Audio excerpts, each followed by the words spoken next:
ไทยนั่นแหละเงินบาทไทย125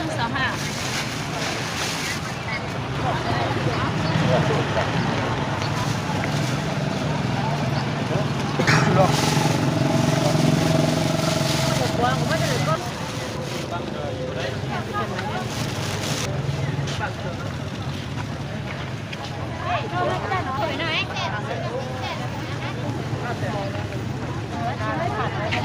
เนี่ยเด็ด จะบอกเสียงกว่าเลย กว้างสาวอะไรอ่ะ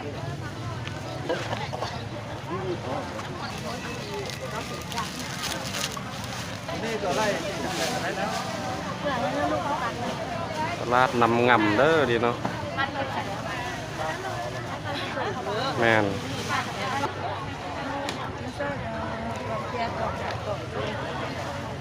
วันนี้มันจะ ไส้กรอก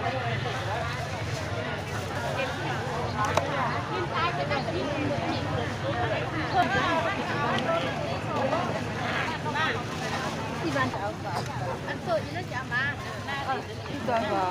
วันนี้มาแล้วก็เอาอัน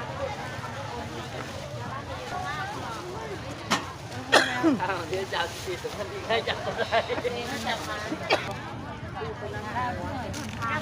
แล้วก็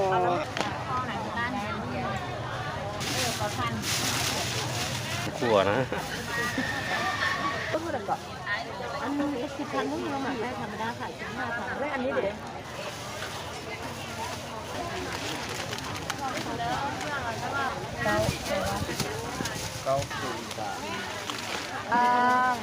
เอาตั้งข้าวมาค่อยๆจะได้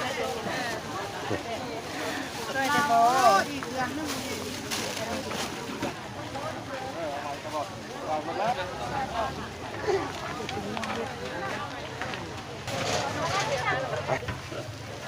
มันแบบพวก2,000กันละมือโอ้มาที่ถูกแล้วเท่าถูกแล้วนะ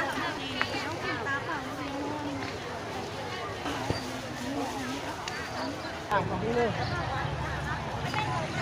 หนูสื่อห้องเดี๋ยวจะต้องหาข้าวหลามไปเลยนะ มือจ่า นะ